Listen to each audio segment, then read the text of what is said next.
everyone. My name is Rosanna Frighetto, and I want to thank MBCN for inviting me to tell my story. Unfortunately, we all share the same reality of living with this overwhelming, incurable disease that none of us asked for. In 2008, I was diagnosed with stage 1 infiltrating carcinoma with no lymph node involvement. I had a lumpectomy, chemo, and radiation. Thrilled that my breast cancer was over, my journey was over, I couldn't wait for my hair to grow back. Unfortunately, my reprieve from breast cancer was short-lived. In 2011, I experienced an intense pain through my shoulder that traveled down my arm. Like others, I turned to the internet for a diagnosis. I wanted to believe my pain was arthritis, fibromyalgia, or a torn rotator cuff. That's what I wanted to believe. After a week of intense pain, I made an appointment with my primary. Following MRIs and x-rays, I was shocked to hear the dreaded words, "Your cancer has returned." I don't know if I was being naive, but I never thought my cancer could or would. And I don't ever remember anybody telling me that it could. At that point, 3 years ago, I was scared. I feared for my future. Dark thoughts clouded my mind. With a confirmed diagnosis of metastatic breast cancer to the bones, I was ready for round 2 of my journey. I made up my mind that those dark clouds were not going to take over.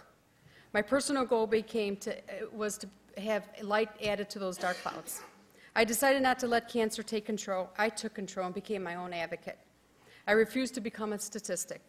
I did my research about my cancer. I learned all about what I could do for my bones and to assist in my treatment.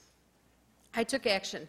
I found a nutritionalist and recently committed myself to a very strict and healthful diet. I started to take a blend of vitamins and supplements consistently.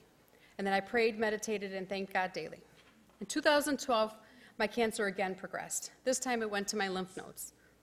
My treatment changed, so I learned all about my lymphatic system and what I could do to strengthen it. I was finally doing well. I was NED. Then came the game changer.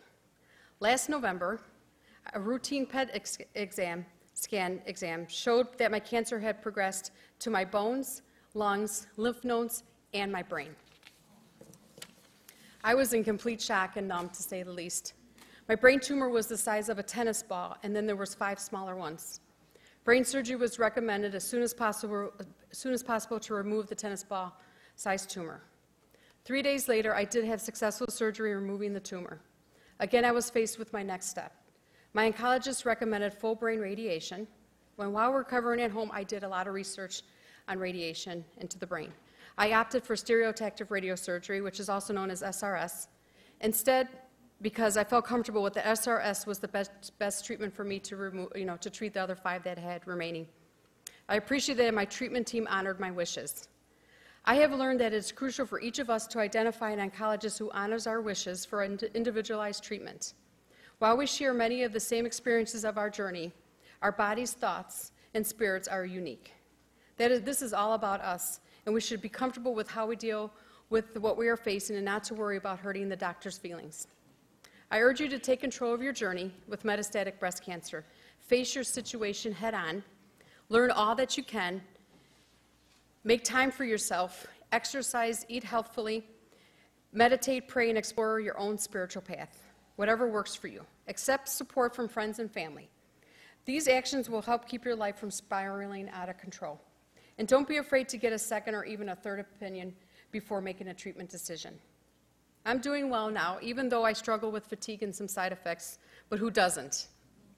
All 3 times when my cancer progressed, I noticed it was shortly after a personal trauma that occurred in my life.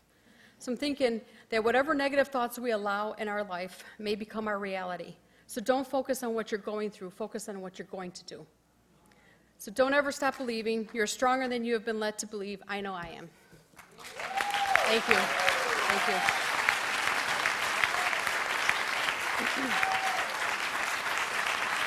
Thank you.